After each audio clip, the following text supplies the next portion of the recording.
No, I'll keep myself back a bit from the mic too, maybe. That'll Okay, help. your microphone is just ready to go.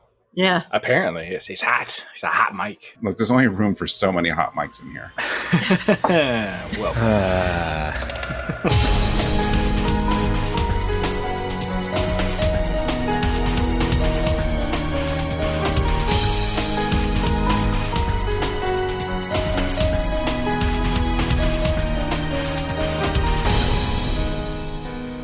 Hello, and welcome to episode 89 of Rhythm Encounter, the RPG fan music podcast.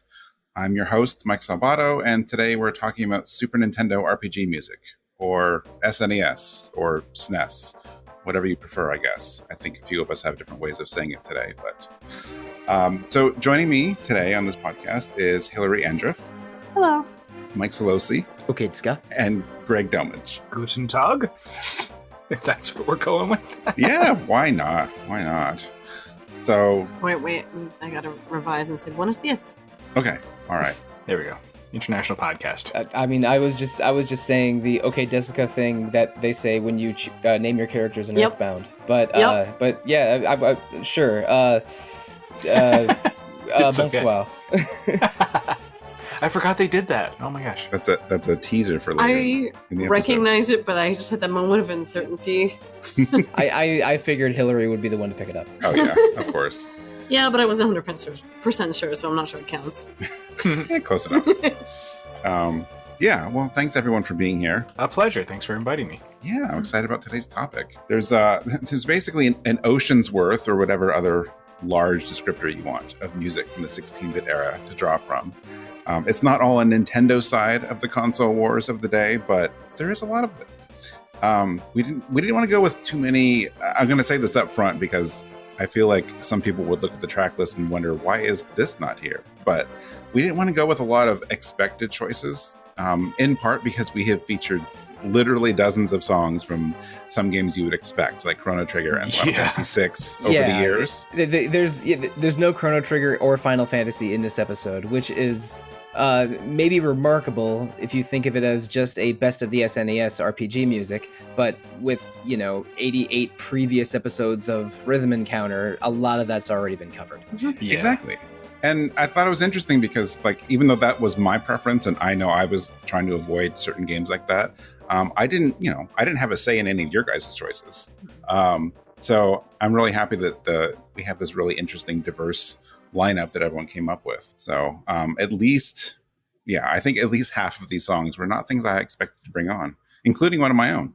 So I'm excited about this one. Yeah, and we updated the title to reflect that with the road SNES traveled. Yes.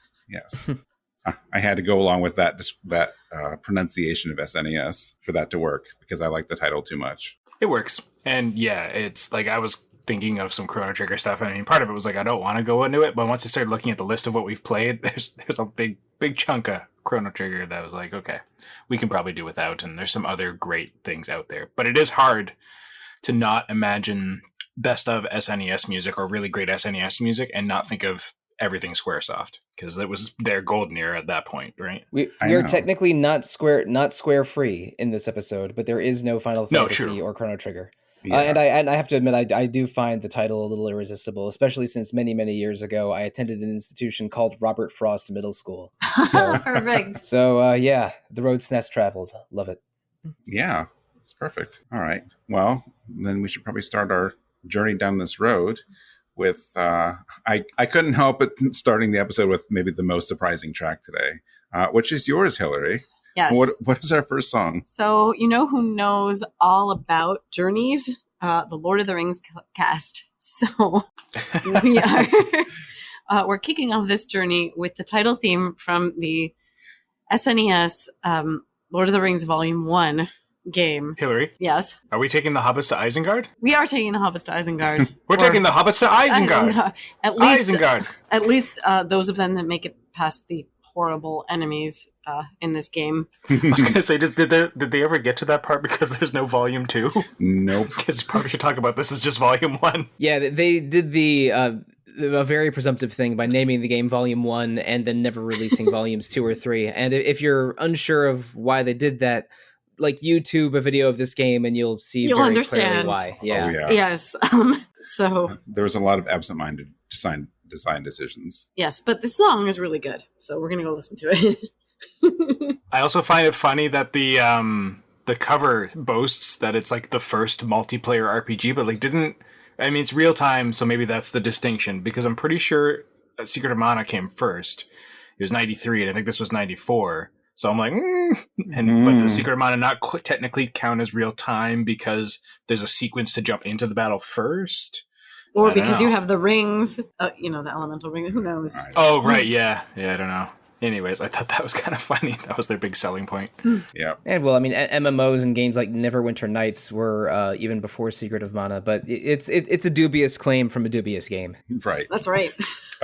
Yes. So, title theme, Lord of the Rings. After that, Solosy, what do you have? Right, I picked the track "Be Absent-Minded" from the original soundtrack of Tales of Phantasia. So that's a 1995 MIDI library goodness, very early Motoi Sakuraba. Well, I'm sure we'll talk about it. Boy, the way he names some of his songs is just beautiful. All right, let's go listen to title theme and Be Absent-Minded.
So we got into this a little bit before the break, that this is a really, really great kind of sweeping, epic, almost orchestral sounding track from a game that was underwhelming and frustrating.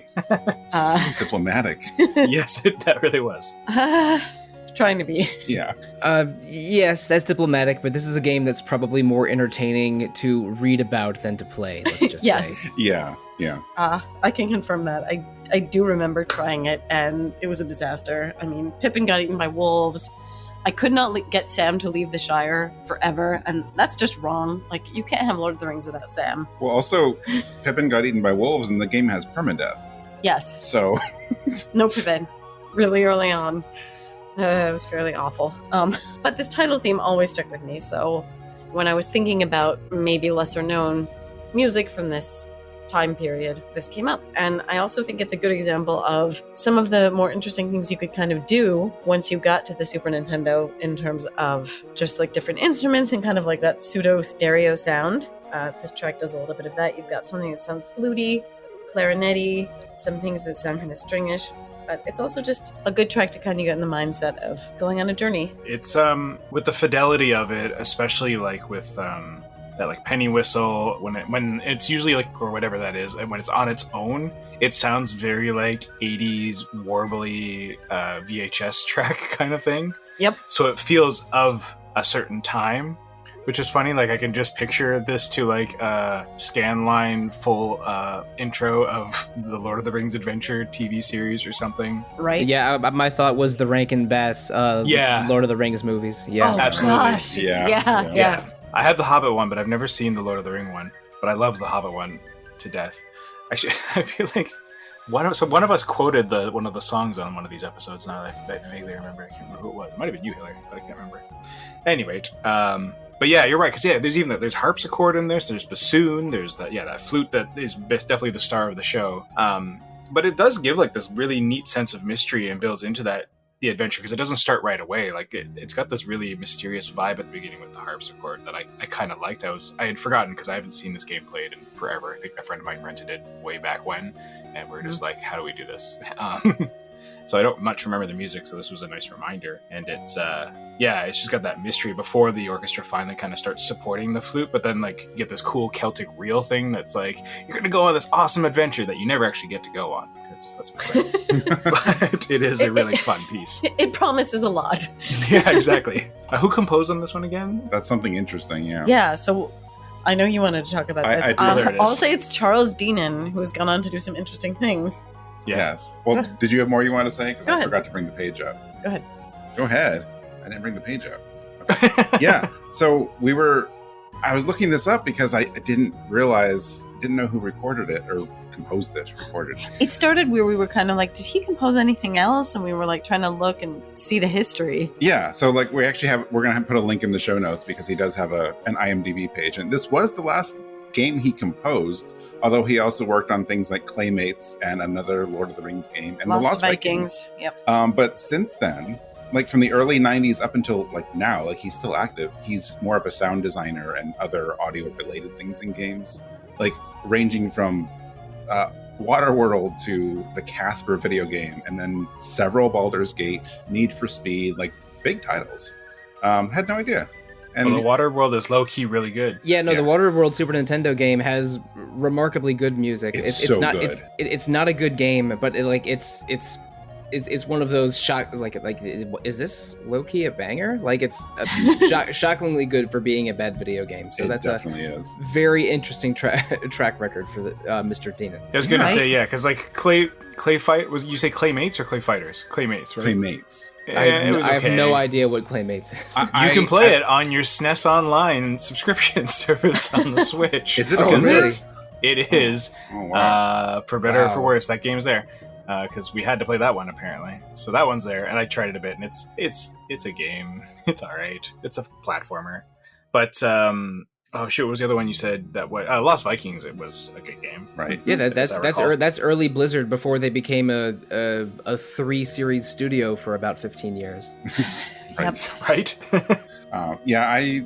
This was maybe one of the last things I thought you would bring on, Hillary. I mean, I would have expected something from like the Super Nintendo version of Ys 3 or Secret of the Stars before this. Which, Wow.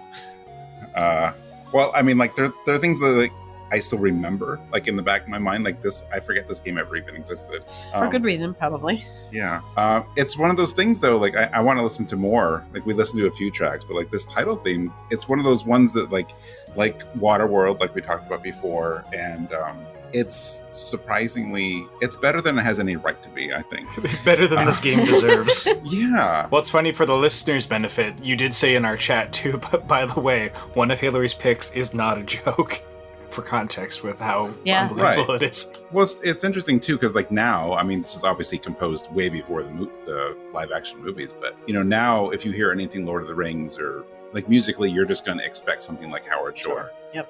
That orchestral vibe. And I don't think this would be totally out of place, like in the movies, although it's a little more like jaunty, Celtic-y, as opposed to like somber. Which is lovely, and I think that's very fitting for it. I mean, Shore made a very... It's very fitting for the Shire and like the beginning of Fellowship. Yeah.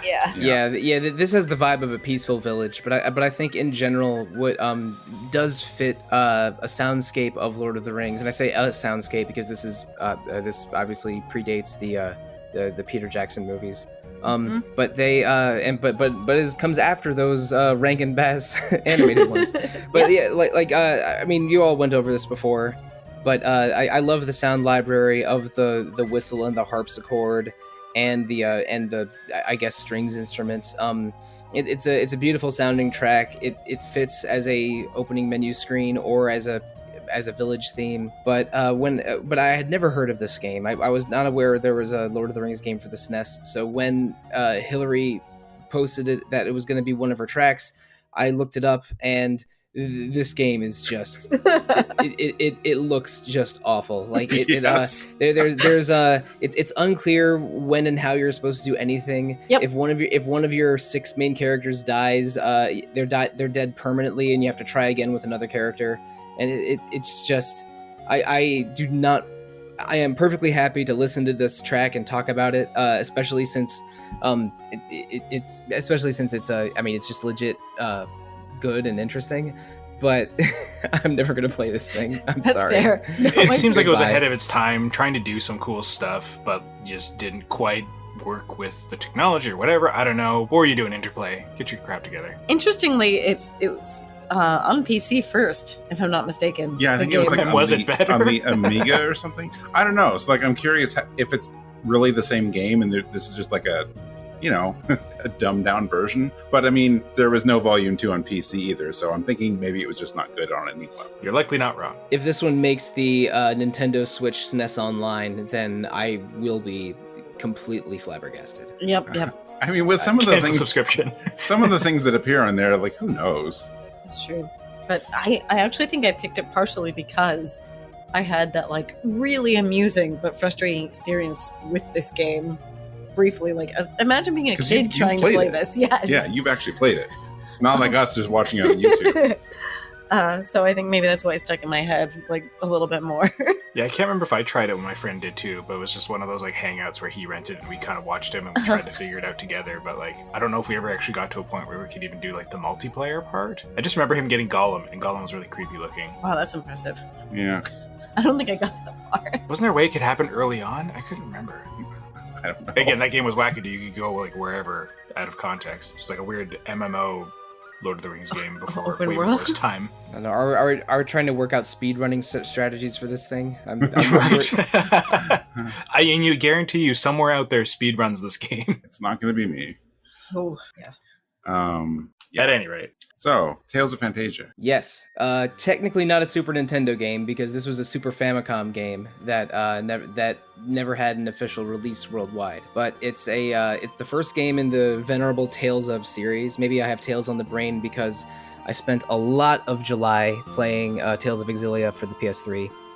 But it's a really good soundtrack overall. You can, if you're a fan of like the Tri-Ace games on PlayStation 1, you can hear some of the similar tones that Motoi Sakuraba uses in his sound library. But it just has really fun 90s synth brass, a sort of a flute or a whistle sort of carrying the melody at the beginning.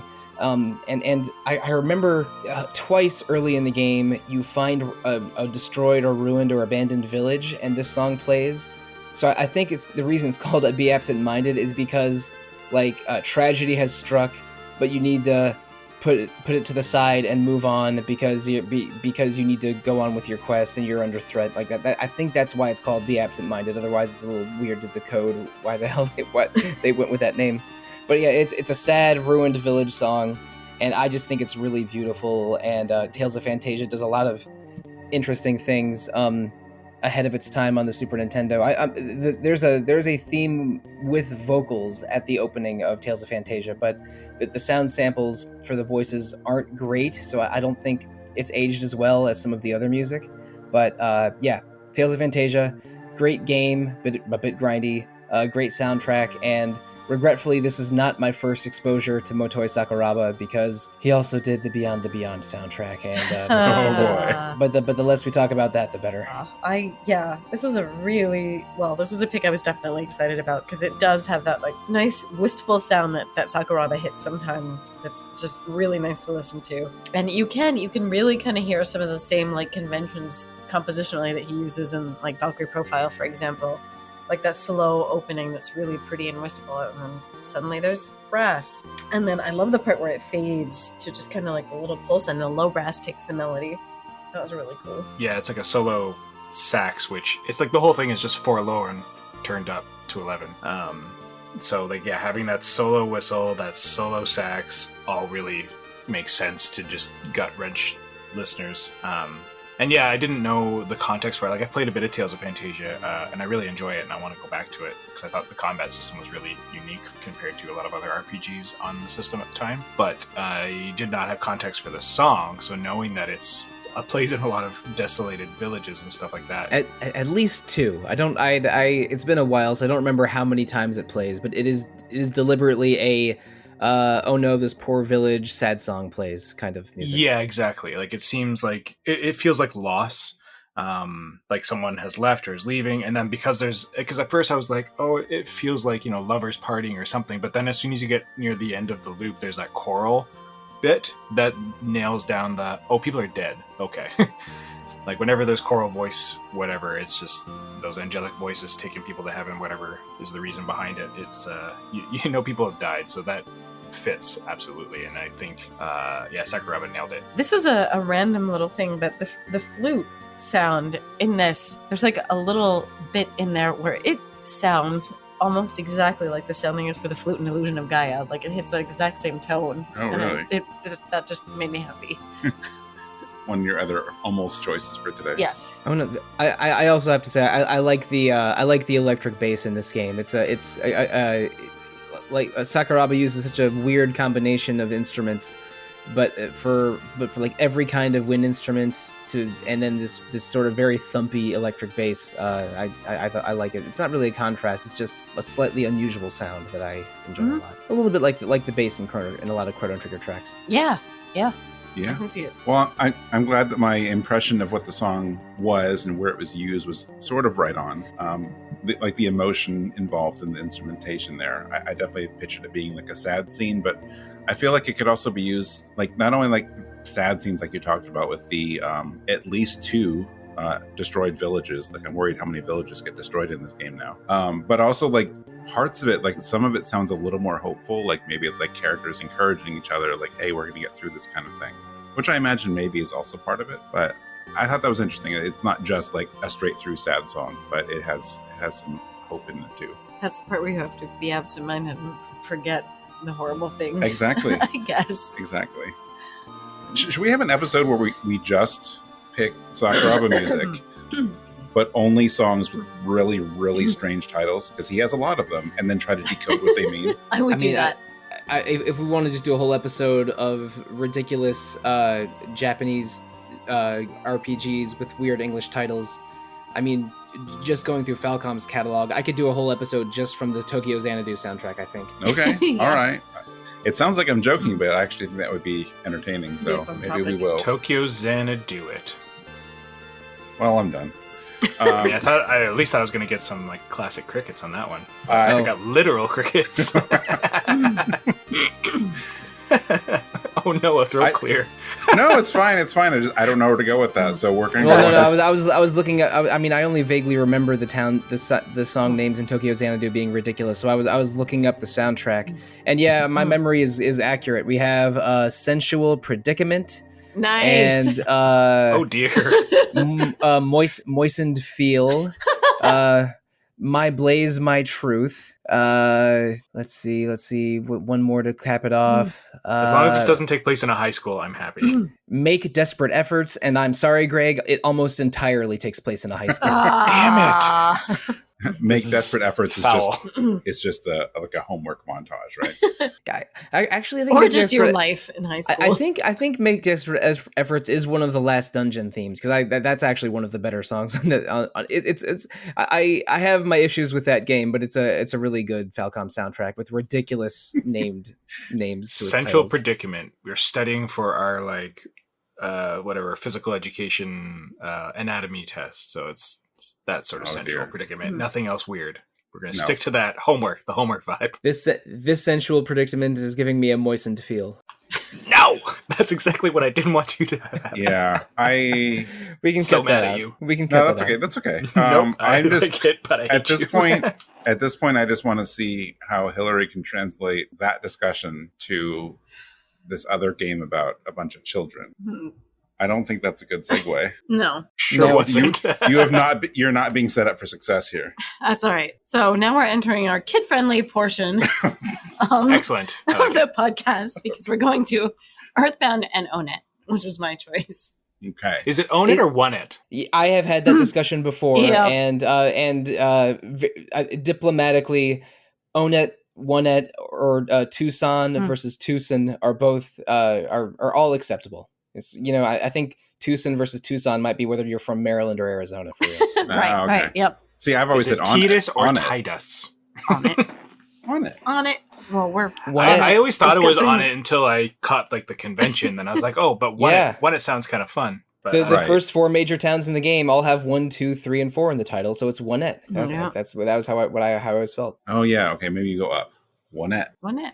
But just straight through one it sounds weird. it does. Yeah, you have to really hit the et. Otherwise, it just sounds dumb. All right. Let's so go after, on One It. after the theme of one town, what do we have next? That's you, Greg. Oh, that is me. Yeah, sorry. I was like, right, we're going into new tracks. We haven't even listened to this yet. Still, the road is full of dangers. Wanted to get some Shimomura in there. I mean, this is definitely not a SNES traveled song by any means. Everyone loves Super Mario RPG, but back when we were trying to do best of SNES, I was like, well, no one else is doing Super Mario RPG. I'll put something in there. Cool. All right. So let's go listen to the theme of I'm sticking with Own It. Own It. Okay. Go for it. We'll go I'm You gonna own it. I'm gonna own it. Own it. Yeah, there Yeah. we go. All right. The theme of Own Sorry, It stole your thunder. from EarthBound and Still the Road is Full of Dangers from Super Mario RPG.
So, EarthBound. That is a soundtrack that does something a little bit different. The people working on the game were very musically inclined. They incorporated some fun popular music.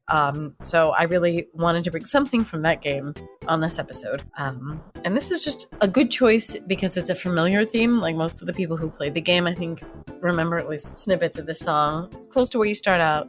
It's kind of a cozy, like small town sort of melody. And I really like what the EarthBound soundtrack does with kind of the percussion and rhythm section, because I feel like they dedicate a lot of musical bandwidth to just having like a more complex kind of rhythm going on and simple melodies. And I think this song illustrates that really well. And it's got some cool xylophone sounds. And I really like kind of the expansive like brass sound that you get with the horns in the song. They're kind of like bombastic, the percussion is the word Yeah. that comes to mind.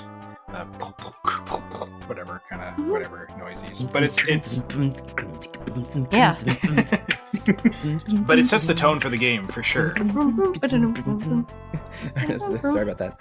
No, But yeah, it's it's an energetic, quirky song that sort of fits the that fits the look of EarthBound. And this is not my original idea, but Ben Croshaw referred to EarthBound as an aesthetic of the Cthulhu mythos meets the Charlie Brown and Snoopy show, which I have been repeating for years now. But the like it with visuals that almost look like they were drawn in crayon, with your characters are children trying to save the world with unusual powers. For this like sort of like middle speed bop as the track for the opening town is a really fun, interesting choice. And Hillary mentioned the xylophone. I am the site's biggest fan of mallet percussion. We'll talk about that a little later. But I do like I do like how the very bright xylophone tone that has, you know, this sort of rapid rolling sound, the brrrr of the of the xylophone over a very fun tuba bass. It's got to be a tuba, right? I mean, yeah, it's in that sure low it is. range. Yeah, It's in that right range. Yeah. So yeah, like tuba and weird percussion and xylophone. And there's that big like booming drum. Yeah. And it is one of the signature songs of EarthBound, and maybe because I've played the beginning of that game more than I've played the end of that game. But Yeah, just totally quirky and fun and memorable. It really does kind of fit the tone of like, I'm a kid going on an adventure. Yeah, I'm striking out into the world. It just feels like summer vacation. Yeah. That's what I hear whenever I hear this song. Like, it's the summer, we're going out, and yeah, exactly. It's just kids like, we're going on an adventure today, without realizing how big and epic and traumatic it's going to become for them. But for them, it's like, we're going to go explore the forest. It just kind of feels like that. And we'll be back home by dinner. And yet they didn't use this for the town literally called Summers. No, they didn't. Yep. That one's probably more appropriately summer vacation. I think the fact that everyone started like singing along is kind of proof of what I was going to say, is that it's one of the catchiest songs in the game. Just the way the main melody bops along, and that drum that we all already talked about. But yeah, that drum in the background is just, I just find it very satisfying. It is just such a perfect like hometown song. And I think that's really important later in the game, because, you know, the further you play in EarthBound, the weirder and more dangerous things get. So, like, when you go on later in the game and decide, well, you know what, it's been a while since I visited mom, so like I'm going to go back home. I think it's very comforting. Or more likely, I have too much stuff. That's it. I finally have to go home and figure this inventory out. And also I also need to make my sister hold a bunch of my stuff. Yes.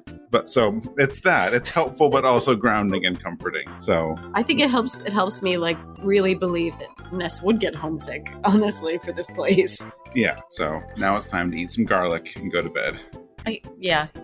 Garlic. Which one of us picked garlic as Ness's favorite food? I don't know. We started EarthBound this playthrough a while ago and forgot what we set certain things to. So the last time we went home, Mom's like, have some garlic and go to bed, because that's apparently what we set our favorite food to. I don't remember exactly what the character limit is for things in EarthBound, but I remember it couldn't support potatoes. So I made it potato for his favorite food, one solitary potato. Yeah, exactly. So like, eat some potato, or Ness was thinking about eating potato. Like just like with that, whenever it would come up in the game, it sounded so awkward. Yes, the last time I played. That's perfect. You find someone's pet named Potato throughout the game, and you're like, wait a minute. Oh dear. Yeah, I mean, before we started seeing on the internet all the memes of people making filthy named Pokemon, I'm shocked we haven't seen more of it from this game, because that was rife for a lot of bad potential with how you can name the moves and name that stuff. But I also thought it was super cool. I like that you could like pick your favorite things to make them moves. I thought that was a nice personal touch. It is. This is not related to EarthBound, but my favorite stupid naming thing I've ever done was many years ago for the Retro Encounter podcast. We were playing Final Fantasy X, and you get to name each of the Eidolons in that game, the summons. So I renamed Shiva Girl with about 6 or 7 R's, and it had me cackling every time. I was very proud of myself. That's amazing. Girl, use that in you could do Gust. that. Yeah. Yep. That's perfect for her. Oh boy. All I got was my friend named Ayla Nachos, I think, in Chrono Trigger. That's about it up until that point. Nachos. I have no idea why. I don't know. I know when we, my brother and I were playing one playthrough of Final Fantasy IV, we were just entertained at the fact that when you named characters or renamed them later, that they gave you access to like symbols and numbers and everything else. So when we were very young, I'm not saying this is funny now, so I feel like my sense of humor has grown since then. But at the time, naming Sid in all caps in 99% was the funniest thing to us for some reason. That's actually a good segue. Well, that does make sense, because the character Gino in the game Super Mario RPG's real name is heart, music note, ! Entirely symbols. Thank you. That's where you were going with that? That's true. Right. Yeah, and I mean, what I'm doing is trying to set up our next track. Yes, exactly. Beautiful. What is our next track? We want to keep talking about dumb naming things. Our next track is Still the Road is Full of Dangers. I mean, we talked about Mario RPG on the Shimomura extravaganza back when that Hillary hosted, and you picked Sad Song from that one, didn't you? I did, and then I yelled, "Perse, I want to stop crying." I think is what I remember from that part of that episode. Oh, poor Mallow. Yeah, but I feel like I'm doing Solosi Proud by picking a very marimba, I think, or something heavy song in this one. Yep, it is either a xylophone with soft mallets or a marimba with slightly hard mallets, which is a great sound. It's a very it gives it a very tropical vibe, but I more picked this one because like when I think of Super Mario RPG, this is the first song that comes to mind, and it's I don't know. I might be wrong. Like I feel like there might be. Someone might debate me on this. There might be one or two that might be more so, but I feel like this song is very much one of the tracks on it that's could be right in a Mario game. It's very much I could see this playing in a side-scrolling Mario, and again, we talked about this briefly, how good Shimomura did at marrying the RPG soundtrack with the Mario sound effect to make it feel still much like a Mario game through the sound. I did have something similar in my notes. I said it really kind of sounds like Shimomura took the Mario formula and ran with it and made it kind of just a little more intricate with the orchestration and just kind of with the way the song builds and to segue from what you said, I have in my notes too. Like I just love the way this song runs. Like it's very much speaks to Mario games usually being all about momentum, right? And that's just like it doesn't feel that dangerous, even though it says still the road is full of dangers. Like you feel there's a little bit of that there. But it's like it's only Mario dangerous, so like he can still dodge the foes, he can still run, he can still jump off them. It's more exciting. There's a bit of thrill, so there's a bit of that risk, but it really sets the tone for like how fun this game is going to be. Yeah, it does. It does actually sound a little bit more like it sounds a little bit breezy. It sounds like Mario Danger is a good term. It's a like, World 1-1 song. Yeah. Yeah, and I think you definitely hear this in the section of Zone 1 where you chase around Croco. Is my It's like the early Path songs. Croco. Yeah, it's like it's not 1-1, but it's definitely like 1-2 or 1-3.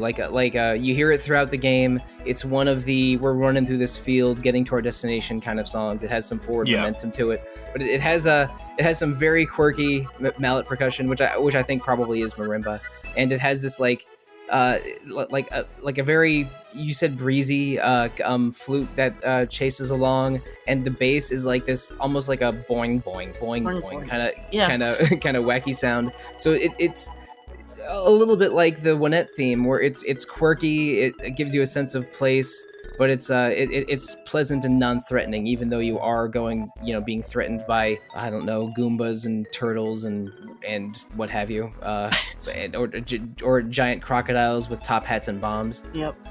It just hit me that bass line is actually kind of polka-y a little bit. Okay. Oh. Yeah, a little bit like we got a lot of tuba bass in this episode, I guess. Yep. Dear. It's for one and for this, like that's what keeps it fun, right? Like it's a great instrument, and it's a great thing to like give it that little bit of menace, but not too much. It's fun menace. It's a fun fight. They're just Goombas, whatever. They're just Goombas, whatever. Thank you. I felt like you were going slightly New Yorker on that one. Well, I mean, that's Bob Hoskins' Mario, isn't it? That would have been, yeah. Yeah, that's true. It recently came up in conversation with Gwen that there was a live-action Mario movie. She's like, there was? And Lucy talked to it, and we're like, maybe we'll get to it, but probably don't show it. Don't show it to her. I have it on VHS still. It's still here. Like, maybe the Chris Pratt Mario will be fine. Maybe it won't be fine, but I guarantee it won't be as bad as that movie is. I'm confident it's going to be better. It's aged, like, I'm sure a lot of people have positive nostalgia for the Mario Brothers movie, but I do not. That movie is not good. I have weirdly positive nostalgia because I know it's not good, but it's still weird, sort of entertaining. That's the thing. Like, it's the train wreck effect. Like, it's not a great movie and really any stretch of the means, but it's fun as like a historical, like, why was this the artistic direction choice? Yeah. Like, it's one of the worst examples of like, we want to please the fans, but we also want to please Hollywood. This is what you get, and it's not good. I don't think there was any consultation about pleasing fans in that movie. No, and I mean, I get it. If it's part of your childhood, you will have some childhood feelings about it, but I will not defend the Super Mario Brothers movie for 1 second. I'm not sure you can even get it on DVD nowadays, but if you can, that you should throw away your copy. I'll have a ritual burning in your honor. I've got a childhood story about that movie that maybe I'll save for when we're not on a podcast. Okay, I'm curious. Come on, you know what the point of podcasts is? All right. Entertaining conversation. Come on, bring it. So that movie will always entertain me, even though I know it's objectively really not a good movie, because my mom, who is wonderful and very caring and like generous and mama bear, but usually kind of like not stoic, but like pretty serious. She loved Big Bertha, who's this pretty awesome lady that shows up with rocket boots Yes. in the Super Right, Mario yeah. Bros. Oh movie. yeah. She came on screen and my mom was like, "Oh my god, that's the best thing ever!" And she got like really excited about it, and it was hilarious. And you're like, who are you? In the game, isn't Big Bertha like the spiky fish or something? I think she is supposed to like vaguely resemble Yeah. a Cheep Cheep. Right, I forgot about her. Oh wait, no, the Cheep Cheeps aren't the spiky ones. Yeah, I thought maybe she was supposed to be Birdo or something else, but they in that movie they communicate Mario and Luigi's jumping ability by giving them rocket boots at like the 3/4 mark, which Yes. I mean, yeah, one of the many puzzling decisions made by those people. But please, let's not turn this into a Super Mario Yes. Brothers movie podcast. Okay. I will say, to finish off that part of it, though, I did dress as John Leguizamo Luigi for Halloween in grade 4. Okay. Because it was a Alright. safe, easy conversation. And at some point, that was before they started, like, outlawing, like, weapons and stuff in schools for, like, at Halloween time. I was allowed to bring, like, a full-on, like, giant monkey wrench to school. It's way too Alright. heavy for me. Yeah, that's dangerous. Yeah, exactly. There's a reason that giant wrenches are a murder weapon in Clue. I mean, come on. Yeah. It was very heavy. Have you played Dark Cloud 2? Yeah, exactly. Yeah. But I will say one as what I referenced, which I meant to drop in the show notes for you for links, Mike. On the Super Mario RPG Window to the Stars Overclocked Remix album, they really double down on this track on the Polka Avenue. It's called "Still the World is Full of Klezmorim." It's exactly what you would expect.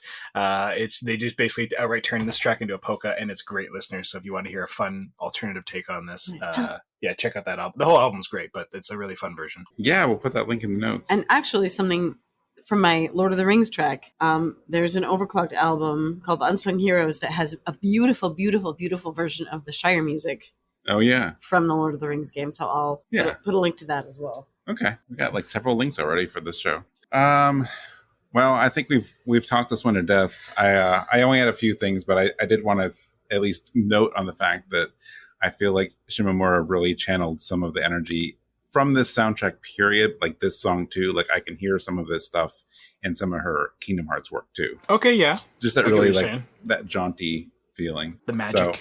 The magic, yeah. I mean, this song I think is really representative of like Mario and their crew or Mario's crew and their journey between towns, and just the energy of it is good. Although the energy is really throughout the whole soundtrack. I'm sorry, I think you mean it's Bowser's Koopa Troop after he joins your party. Oh, right. He renamed True. it. Yeah. He reluctantly allows you to join the Koopa Troop. Yeah. Like, I feel like we're like almost a little bit used to that now in certain Mario games, like especially the RPGs, where like sometimes Bowser's like, well, okay, all right. I'll We'll help you. work together. But like back then, that was completely unheard of. Yeah. Like that was just shocking when that happened. I love that. Yeah, I mean, it's the only. I mean, I think Mario Kart came before, but other than Super Mario Kart, this is definitely the first time where Bowser is framed as an ally or at least a friendly competitor. Yeah. And he is a beast in that game. He is definitely one of my Phantom Party members usually. Mm-hmm. Oh yeah, he's slow as hell, but his physical damage is enormous. Yup. He's awesome. All right. Well, we've reached the halfway point. Yes, into the tracks now where Slowcy beat me to the punch, which I knew he would, so I'm excited for this one. Oh, yeah. Yeah, when I saw that, I think Rhythm Encounter has done one Trials of Mana song ever. I had to double that number with this one. My next track is Powell from Trials of Mana original soundtrack by Hiroki Kikuta. Woo! And my first track, I'm not sure how I end up with my songs at the end, but I think it worked out. So my first track today is Underground Castle from Soul Blazer. Yeah. Yeah. I'm very fond of those games. So let's go listen to Powell and Underground Castle.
So, Powell, I'm going to talk about mallet percussion for 3 songs in a row now, because Powell is a sort of, I would call it like a low-key song that almost sounds like a quiet, like, tango or mambo, because you have this marimba counter melody and this electric piano counter melody, and then this very, very active wind instrument that's probably a flute.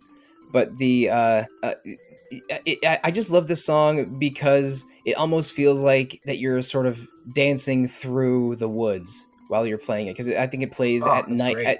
It plays at night in a couple different places, including the one eternal wood where it's forest where it's always nighttime. Yes. There's a day-night cycle in Trials of Mana, but Yeah. I just love Kikuta's use of percussion and marimba. And the whole soundscape of Trials of Mana is beautiful, and this is one of the songs I think of when I think of its music, because even though it doesn't, it's like a small number of instruments, but it has this it's very energetic and very rhythmic, almost like a dance. Yeah, definitely. I actually noted it's interesting, this kind of that underlying rhythm. It's not, a marimba or something like that has it. It's just this chord, this sort of do do do do do do do over and over. Yeah, it's like a piano or something. Yeah, I think that's electric piano. It's like Yep. And while the marimba is the Yeah, it's doing a lot of the work. Yeah, like you were saying, the percussion, like in this one, is the star of the show. Like, but you get that jazzy flute, I guess, but I find it's so much more built around the piano carrying the rhythm instead of like the xylophone or marimba, and like the snare is more the instrumentation. Yeah, it's not like, a 4 on the floor, very easy to dance to disco song. It's no, it's instruments, it's parts that are cascading over each other and running into each other, and are being, very, very what's the word I'm looking for? Very syncopated rhythms. Yeah. That's just, but nice. It's just like with syncopated rhythms like this, it's just.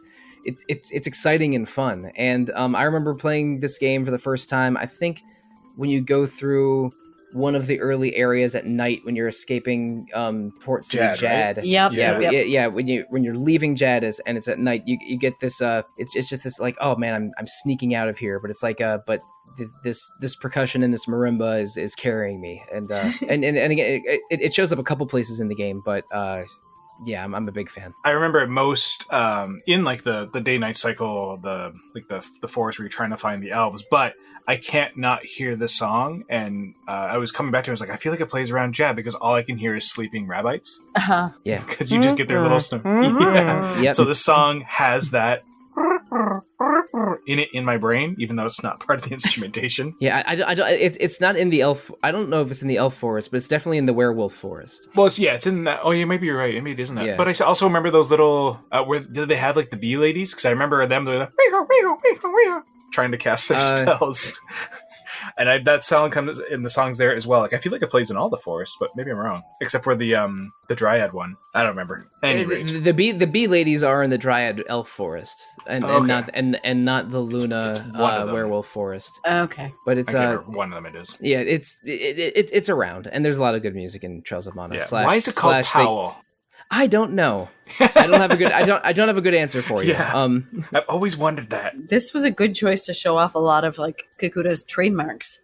Honestly, just that interweaving of all the different parts, he does that a lot and really effectively. Just the very busy 2 or 3 parts that are going, and then heavily rhythmic and syncopated. Really cool to hear. Yeah, I agree. He did a lot with a little, so to speak. I mean, as you were saying early on, how well the title theme from Lord of the Rings did a good job of showcasing the broadness of what the SNES sound chip was able and the library was able to do now for people. Then you have people like Kikuta and Uematsu who are like really pushing it like in some of these games. So and the loop The loop's really great too for just how it kind of comes around and layers it all in to restart. Like it's not a simple track, even though it loops. Yeah, it's a short loop. I think it's only 90 seconds or something. It is, but it's a very smooth transition. It doesn't have a very obvious beginning or end the way a lot of other kinds of tracks do. Yeah, actually, the version we were listening to, I didn't even notice the loop. So I guess that proves it's pretty smooth. Oh, I don't know why you're looking at me like that, Hillary. Like I don't have anything left. You guys covered it all. Good marimba, good flute. It's catchy. I don't remember if I've seen this part. We started playing this back in 2019 when that collection came out, but 2019 was a way too busy summer for games. So I feel like maybe I've seen it in game, but if I had, it's been 3 years. But You have. okay. Well, it's a good forest theme regardless.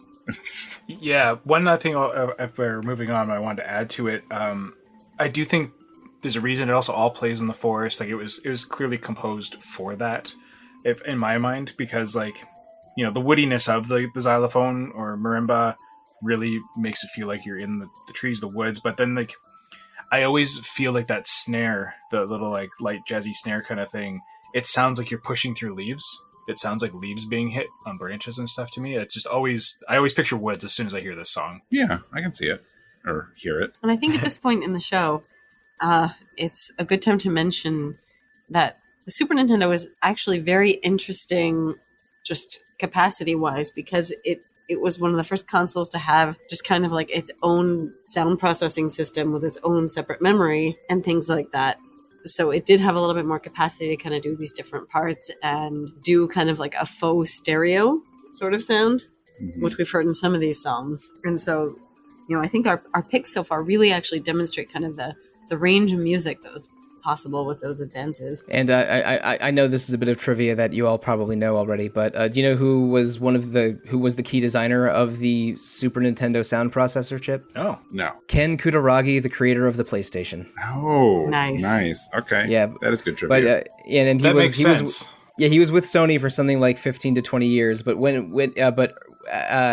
as a young sound engineer, he was one of the people Nintendo had on loan to work on the Super Nintendo, and was, I think, either the head or one of the key designers of the SNES sound chip. Wow. But wasn't the PS originally pitched as a disk drive for Nintendo, and then they passed on it or something? Yes, they had an agreement in place, but instead of going forward with a CD based Super Nintendo, Nintendo abandoned Sony and partnered with Philips to create the CDI system. And then Sony took the work that they had already started. Well. Yeah, and then Sony took the work they'd already started with Wow. the disc drive for the Super Nintendo to create the PlayStation. Interesting. And also, it was a bit scandalous because going with a Dutch company over a fellow Japanese company was a bit of a slap in the face to Sony. So indirectly, Nintendo created their biggest rival in the Japanese gaming space. Right. Yeah, that's how different the landscape would have been if they had just kept that relationship going. Yeah, I can't imagine. Well, instead of the PlayStation, Nintendo decided to make a game system with a controller that looks like a stupid dildo trident. So yeah, good on them. More successful than the CDI, at least. Yeah. Yeah, because like, did they have was Philips at all involved in like the disc capacity of the GameCube, or was that solely Nintendo by that point? No idea. I only know that Nintendo rejected Sony, borderline abandoned them, and went with Philips instead of Sony for the disc-based Nintendo system. I mean, and the GameCube was, what was that, like 99, 2000? So way, way later. Well, thank goodness we got Wand of Gamelon, am I right? Actually, I think the GameCube was more like 2001. It was considerably later than that because they were still making N64 games in 2000. Yes. Yeah, that sounds right. I have to look it up, but I think you're right. Yeah, Paper Mario was 2000. So then GameCube was probably 01 or 02. At any rate. Okay, so sorry for that tangent. I am known to monsoon out of control at times. No, it's good. A little history lesson is good. And also it's kind of good to contextualize this music a little bit too, because a lot of people involved with those sorts of, like, in game companies, some of them were kind of forward thinking and knew like a disc-based system would increase the capacity for, music, instrumentation, all that stuff. But they still wanted something better in the Super Nintendo. Mm-hmm. So that's kind of why in a lot of ways, the Super Nintendo sound capacity could be considered kind of a little bit of a stopgap, actually, until they got those disc-based systems. Yeah, on older video games that have real audio, like PlayStation 1 games, audio takes up a remarkable amount of space. So they couldn't, that's why the sound difference between the PlayStation and N64 was so striking because the N64 couldn't really support nearly the depth of sound that the PlayStation could. But yeah, the Super Nintendo sound chip is really, really fun and exciting, and a huge improvement over the between 4 and 7 channels of the NES sound chips. So it created a lot of cool sounds and great soundtracks, which I guess we're celebrating today, aren't we? Mm-hmm. Exactly. So I don't have I was waiting for a segue to appear in there. There isn't one, so let's talk about Soul Blazer. Yay. Which we've done before. This track specifically when the three of us were on Retro. This track definitely came up. Oh, was this on the Retro one? No. When we did Soul Blazer, in the part 1, we were talking about the music. So okay. probably yeah, we did some. because there's a good reason, which I'm sure we'll get to in a second when you start getting into it. Yeah, but it's a different podcast than this episode from a couple of years ago, so we're not repeating it within Rhythm Encounter. No. And this song was a highlight for a reason. Is all I'm saying. Oh, it's so good. Yeah. If anyone is unfamiliar with Soul Blazer, well, I'm not going to give a history lesson. Never mind. Maybe that'll come up later. Go listen to Retro Encounter. I know. There's 2 episodes. I keep calling this in my head. I keep thinking these are mines because you kind of go in an entrance that looks like a mine, but it actually is called an underground castle. Even though I still argue it looks like mines, even though there are some made out of wood. Well, there's some little stone pillars, and I'm like, all right, I guess that's remnants of a castle, but whatever. I support you, Mike. Yeah, regardless of what really is there, whether it was mines or an underground castle, boy, this is a catchy song. Just the energy and the bass line in the song is amazing. And just the energy of, I said the energy. Why did I write energy twice in my notes? It's just, I can't listen. That much energy. I know, but I can't listen to it and not tap my foot along with it. And the fact that this is the first main dungeon in the story is a little surprising to me because I don't know, you'd expect this to be further on in the game, I guess, this level of excitement and adventure in the music. But no, they went for it right from the beginning. They're we're going to establish a contrast between our village areas and our dungeon areas, and the dungeon areas are going to have funky slap bass. Yeah. It did not have to go that hard, and it did. Exactly. I mean, the dungeon itself, I think, is pretty cool. For a first dungeon, you always expect some a gray cave or something, but you don't expect running water and wooden platforms in your mine/castle. I like the dungeon design in Soul Blazer as a whole. They've got some interesting stuff. I mean, I think the later ones are cooler, still. More innovative. Yeah. You got tropical islands and underwater, and running around in space with walls made out of fire. But tropical island until you devastate it. But well, yeah. Well, it's true though. It is it is a bit different. I mean, but that's where I guess the mine kind of comes in more, because I could see a mine as a 1-1 kind of dungeon. But yeah, as Hillary just said, and you supported, as we said on Retro, the bass just slaps. This is a funky AF song, and the bass is the star of the song, and it drives you. You're going, and then you get the trumpet's fun, and it's kind of there, and it helps kind of break it up and brightens it up. But yeah, it just, one thing I'll say, because of between the funky bass and the trumpet, this, out of context, this does not sound like a dungeon theme. I would see this in something like a Zozo town, or your classic casino town in an RPG or something, and I'd be like, oh yeah, that makes sense. But if you were to tell me it was in a wooden mine looking dungeon, I'd be like, what? Yeah. But it does drive along. I hear the music though, and I can see the rushing water, I feel is key to that. There's something about that imagery and how it links into how the whole level flows, I guess, literally and figuratively. Yeah, the harp sound in the back makes me think of Running Water a little bit, but I mean, let's be real. This is a funky song that's about that bass and trumpet, and it's unlike unlike Powell, which doesn't really have a clear downbeat. This is 4 on the floor. It's almost like a disco song. How it's how the bass is so prominent, and you can feel the pulse of it very clearly as you're listening. It's I was surprised that this episode brought this much fun.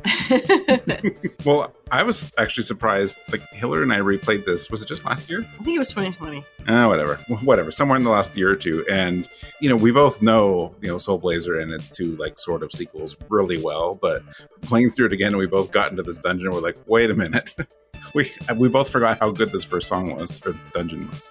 And it's really funny because in context in game, you've just gone through the tutorial. You're like just awakened to your power, and you're just started, reawakening the world and saving people, and like, okay, I have to go in this underground palace, and then you just get this really funky song while you're doing it, and it's so entertaining. Yeah. One thing I like about the Soul Blazer soundtrack and these odd dungeon songs is I always felt like you get these little like strains of melody that sort of still feel a little bit dungeony to me, and this one I think it was a little bit with the trumpet part, but like that kind of almost sounded like maybe an echo underground while you're looking around for stuff. I don't know. Mm-hmm. While you're trying to like save goats and flowers and people. Yes. You've rescued a goat. My favorite is when you rescue the inanimate objects. Oh yeah. They can still They're talk. always letting they talk to you. Yeah. Yes. Yeah, it's, I don't know. The whole soundtrack it's not like super outstanding, but it's good. I know we talk about it anytime any of these three games come up on this, well, probably any of the shows really, but I really wish they would re-release these three games somehow. I wonder what they would do for instrumentation, or like how they would update the Soul Blazer soundtrack. Oh, that would be I interesting. would love to hear it so much. I'm not so ambitious to think they would remake them. Like, just put them on like the Switch service. I know, but can you imagine this soundtrack? It'd be so I much fun. know. Yeah, it would be pretty great. Well, if we're all good there, I think we are ready to move on. We have one more block. So, Greg, what are we starting our last block with? We're starting our last block, which is a very epic block. When I was listening to the picks in here, I was like, oh, I feel like these are going to get paired up. And here we are. We're starting it with Impregnable Defense from Ogre Battle, The March of the Black Queen, because, again, it was another thing that there was just not enough of in the library. Sounds good to me. All right. And then after that, our last non-bonus track today, I have For the Savior from Lufia 2. So let's go listen to Impregnable Defense and For the Savior.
I've always had a soft spot in my heart for Ogre Battle, The March of the Black Queen.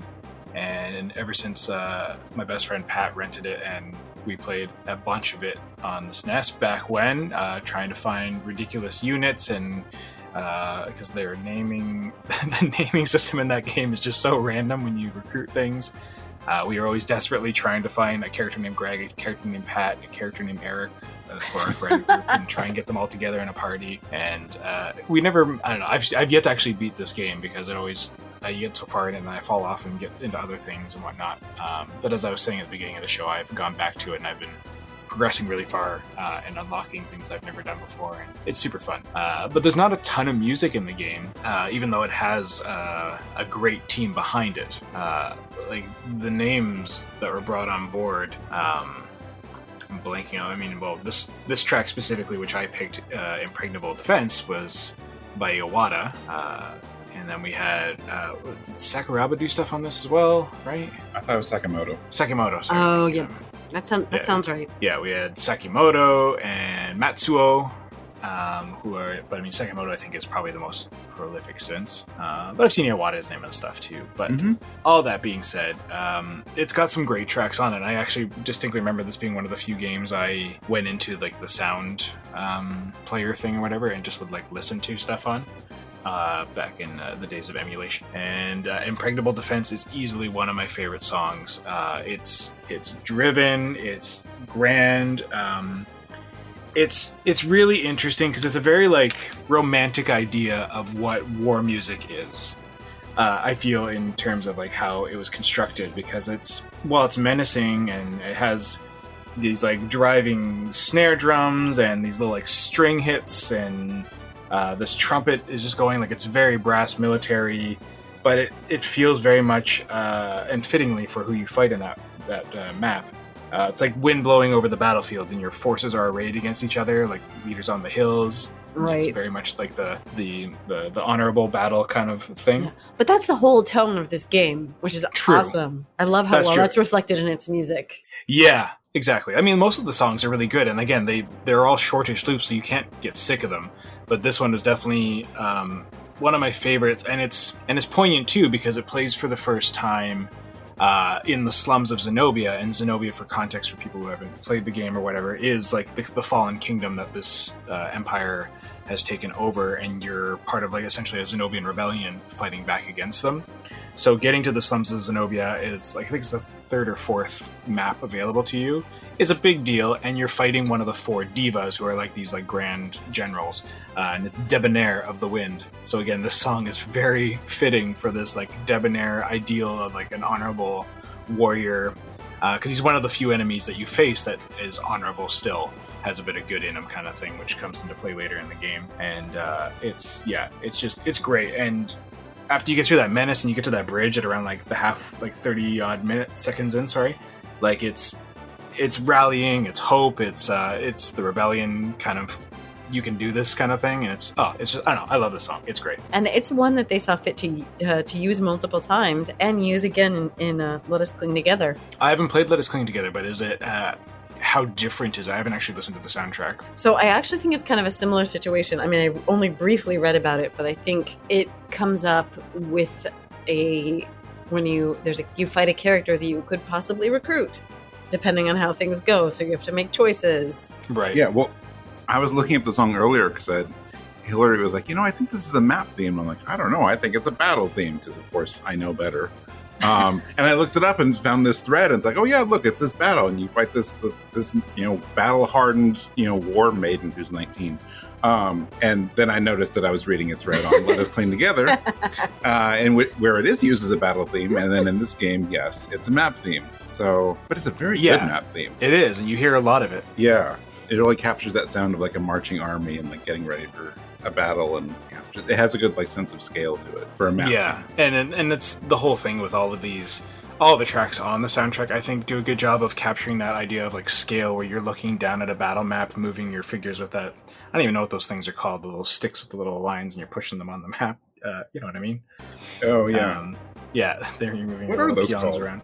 Right? I'm sure there's a word, but I don't know. And it's so they all kind of have that sense of scale, because the weird thing about Ogre Battle, which is maybe or may not why some people have bounced off it, is like you really don't control your units in battle, at least in the Super Nintendo one. And you really kind of, you don't really in any of them. But and I haven't played again Tactics Ogre or Let Us Cling Together, whatever. But I'm assuming it's the same.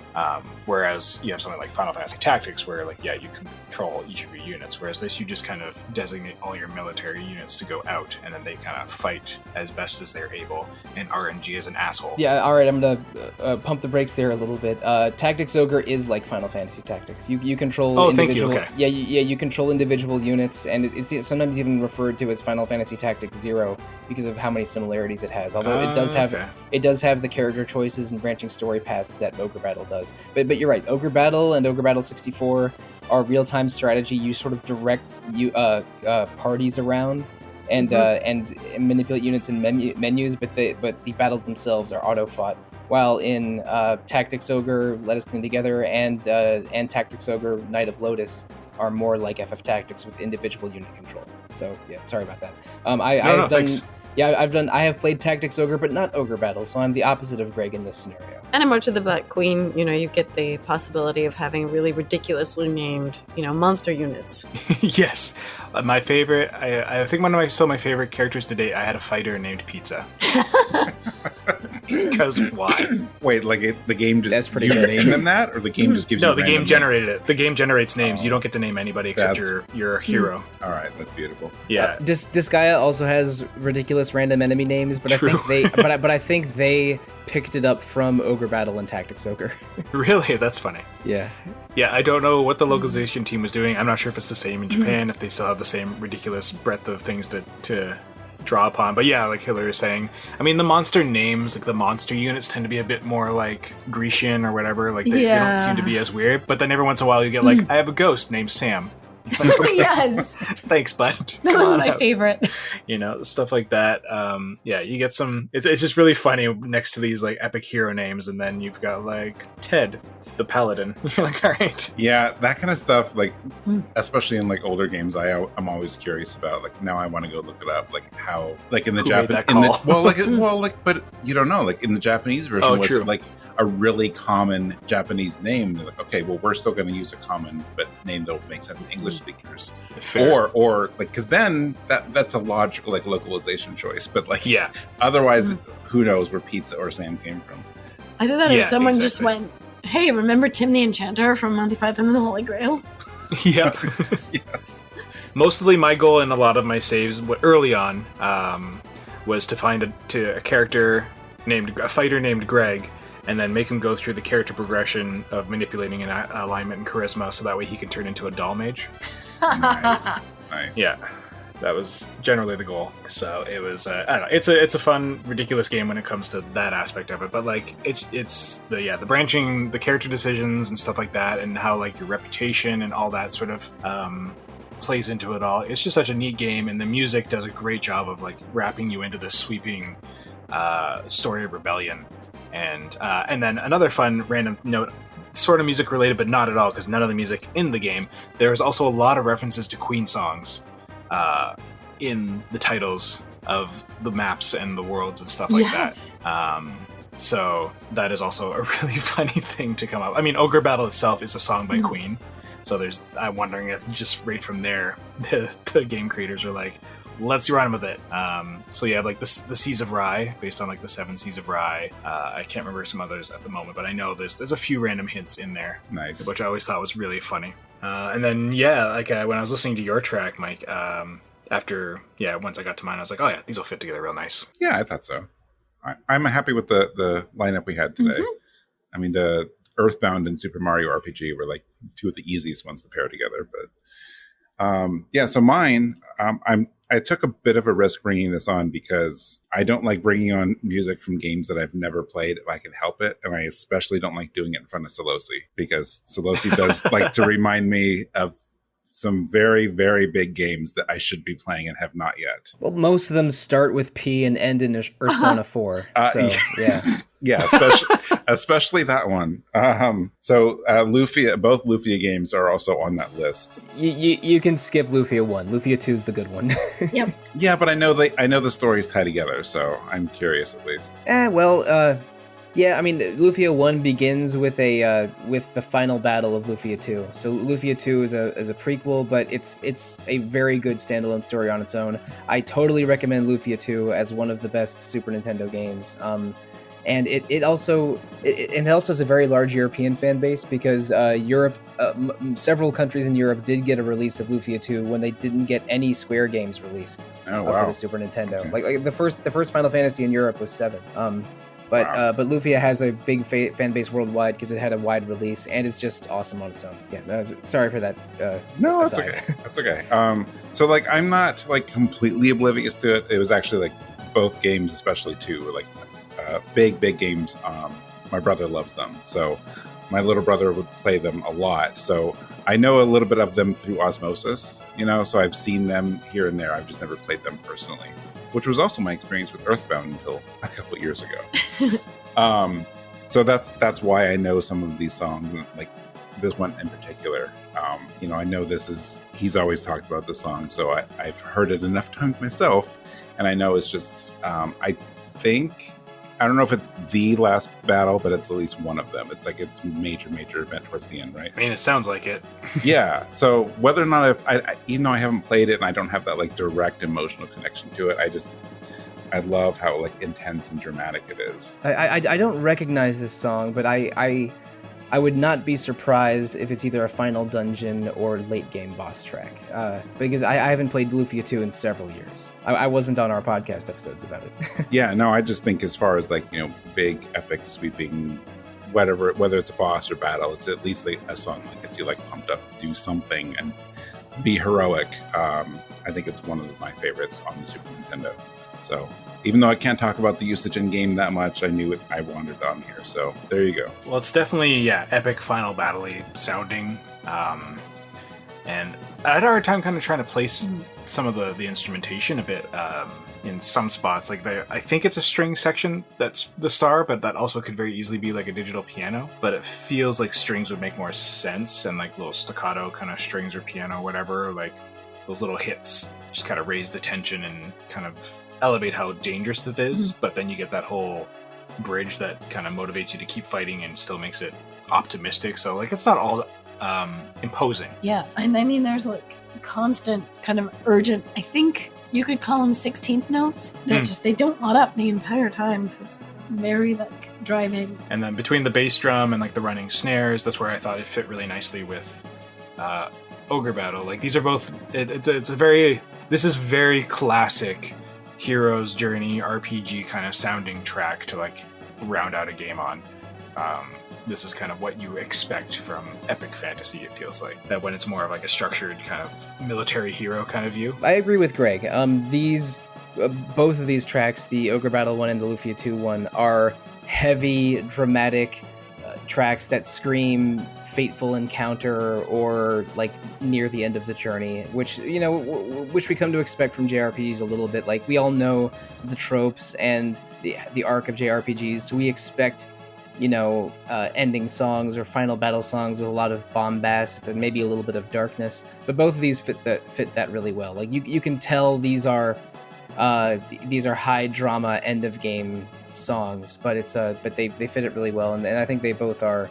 They both sound great on the SNES hardware as well. Not much else to add.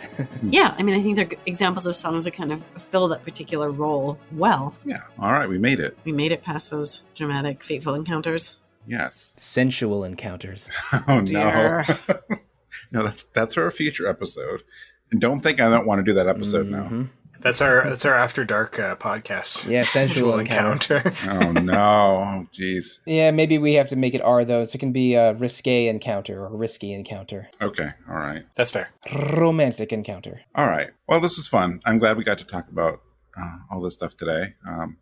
Thanks everyone for your excellent picks. Unexpected or otherwise. It was a hard one. It was. Yeah. There's a lot of very good Super Nintendo music. I mean, again, we could have very easily just made this whole thing, so we're just all picking Chrono Trigger, right? Or yeah, I deliberately tried to avoid being basic, and I'm sort of relieved that everyone else had the same attitude. Yeah, I think I briefly before I settled on my two, I was like, I don't want to pick an obvious Final Fantasy one. If I did do Final Fantasy, I might have gone Mystic Quest. Obvious in terms of music, though, because if you know the music, it is a good music one, but not what you would think of first. So yeah, I'm sure in the future we'll do another Super Nintendo episode and we can maybe pick some of that stuff. But for now, I'm happy with how this turned out. Mm-hmm. Yeah, it's a great, some great sneaky hits that I think people can be exposed to and go find some new gems to listen to if they haven't already. Exactly. And there's still a lot more to pick from. Oh yeah. So all right, so that is most of our show today. So coming up next on Rhythm Encounter, in a couple of weeks, we're doing a tropical, we haven't settled on the name yet. It's going to be tropical themes or island themes, something like that. Probably tropical themes in RPGs is what we're going to call it. And then I'm pretty sure after that, unless we shuffle things around, we're going to do one of, we're either calling, I don't think we really want to call it bad games and good music, but something along those lines of games we don't super love, like Lord of the Rings, Volume 1. Yeah, I was going to say that. But have surprisingly good music. So, whatever we title it, that's the idea behind that show. So those will be our next couple episodes in the future. Game bad, music good. You know what? I don't want to spoil anything, but I have a couple games in mind already. But we'll see how that turns out. But I can guarantee some good music. Oh yeah, should have saved that Lord of the Rings pick. No, there's plenty of choices. Listen, you can still play Left Alive. Oh boy, we almost. I almost tried to get Hillary to rent that yesterday from the library, but she's like, no. I mean, it's not as bad as it seems, but it's not front mission. Yeah. I did think about bringing on one song for this episode, the Super Nintendo episode. That is from a game I really dislike, but I ended up not doing it because I can speak much more positively about Seiken Densetsu 3 and Tales of Phantasia, but maybe you'll see what I mean when we record that that games we don't love episode. Yeah, okay. I am curious now. Teased. Yeah. Sufficiently teased. Thank you. I'll tell you after the recording. Okay. All right. So if you have feedback on this episode, you want to give us some ideas for future topics, or send us any other kind of message. I'm sure we're going to hear a lot about the songs we missed. I mean, maybe, but that's why I did that disclaimer at the beginning. Remember, this is the road SNES traveled. Yes. Not the road often traveled. Not best of. Not best of. Yeah, it's a good thing that's why we renamed it. But yes, you can reach us at music@rpgfan.com, and of course we're on social media, wherever else you want to leave feedback. If you want to reach me personally, you can find me at mike@rpgfan.com. What's the best way for people to get in touch with you, Hillary? So Discord's the easiest way for RPG fan stuff, and I'm EP Fire there. Okay. And Solosi. I am easiest to find on Twitter. I am at The Real Monsoon most of the time, at Evoca for Dogs at other times, and on RPG Fans Discord, I am Monsoon Mike. And Greg. I am probably most active on Instagram these days, but you can find me most anywhere at Greg Delmage, and I'm G Delmy on our Discord. Awesome. So along with Rhythm Encounter, we also have two other shows at RPG Fan. We have Random Encounter that posts every other Monday. Oh, is that thing still around? It is still around. So we cover current RPG stuff. The episode that posted right before this, we're talking about a recent book from Bitmap Books. Yes. The Art of Point and Click Adventures. So Hillary, you were on that one. It sounds like it was a pretty fun one. I had fun. Good. So check that out. And as usual, Solosi, since you're here, I'm going to let you talk about what's going on Retro Encounter and talk about that show. Oh, is that the old thing still around? That old thing is still around. Yeah. that old thing about old things? Yeah, Retro Encounter is RPG Fans' weekly podcast. It posts every Thursday, usually, and it is about either a specific game that we or a specific theme every month that we explore, or in any range of topics from dogs and cats of RPGs to romantic RPGs to any number of other things. And last month in July, we posted 2 episodes on Tales of Exilia for the PS3. But the catalog is over 330 episodes, including 5 of the 8 games we've already talked about in this episode. I'm still pushing for Ogre Battle to be on there someday. Yeah, no, that's appeared on polls and surveys before. But all of the games except for Ogre Battle, Tales of Phantasia, and shockingly J.R.R. Tolkien's Lord of the Rings Volume 1. What? Those 3 have not had Retro Encounter episodes yet. Next poll, it's coming up. Amazing. How has that not happened? Well, pretty easily, because a few days ago was the first time I'd ever heard of that game. There you go. Well, yeah. I wonder if that'd be the first episode where like no one could bear to finish it. Everyone's just like, no, we're done after Could one be. episode. Could be. That'd be a really funny episode to listen to, actually. Mm-hmm. Yeah. So yes, please check out our other podcasts. Check out rpgfan.com. Of course, we're on all the social medias. We have a very active Twitch stream, and yeah, we're all Go over Scott. the place. Go Scott. Thank you, Scott. If you want to review us on Apple Podcasts, Google Podcasts, anywhere else, like we would appreciate that. And I think I'm done. Except, of course, we have a bonus track, and none of us have any idea what this is. So, Greg, what are we closing out with? I mean, neither did I till the episode started. I mean, not entirely true. I knew what track I wanted. I just was really, I couldn't figure out what version I wanted. Okay. Because we've done so much of like, nobody picked like remasters or rearrangements or anything. We all just took like the original hardware versions of all these tracks, which was kind of cool. So for me, this is more of a basic one because again, before the track or the title name changed, I had kind of already settled on this. I can't think Super Nintendo without thinking Secret of Mana. Okay. And we, again, shockingly don't have a ton of Secret of Mana tracks on the podcast in the past. You're right. And so, and one of the ones that I thought was greatly overlooked was Fear of the Heavens or Angels Fear the Heaven, whatever version. Yeah. And it just, it's, again, Kikuta knew how to use that sound library beautifully, push that system to give us such great sound. And like already the original is pretty much sounds amazing and perfect. And like that sense of wonder and mystery when Secret of Mana comes up and the birds fly by and you hear that sweeping song kind of introducing the world of Mana to, at that point in time, to most North American viewers, gamers for some of the first times, I guess. Because did we get the Game Boy one before it came? I mean, Chronological was made first. I can't remember if we got it. We did. First It was. or not. We did. Okay. It was Legend, But right? it was Final Fantasy Adventure or Final Fantasy yeah. Legend. Oh no, Yeah. Adventure. Yeah. Final Fantasy Adventure is Seiken Densetsu 1, Thank you. and Final Fantasy Legend is Saga 1, 2, and 3. Yep. That's Sorry. what it was. Okay. So yeah. Yep. So Secret, Final Fantasy Adventure. So again, people hadn't really known that was a Secret of Mana thing, right? So until we got this, so Fear of Heavens was just this beautiful song. In the end, I finally landed on because I've been so super into synthwavey kind of music. The switched on Secret of Mana album is fantastic if you like synth stuff, and just what they did with this version of Fear of the Angels is beautiful. It's extra chill and mysterious, and yeah. Anyways, I hold a special place in my heart with Secret of Mana, so I could not talk about SNES and not get it in here at some point somehow. Yeah. I'm actually not familiar with this version of it, so I'm looking forward to it. The song I love, so that's a great choice. Yeah. All right. Yeah, I'm not familiar with this album either. I'm looking forward to giving it a listen after we're done recording. Yeah. All right. Well, thank you, everyone. We're going to close out with your Fear of the Heavens, and we'll see you in a couple of weeks. Bye, everyone. Thanks. Bye.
I can really hear that AC right now.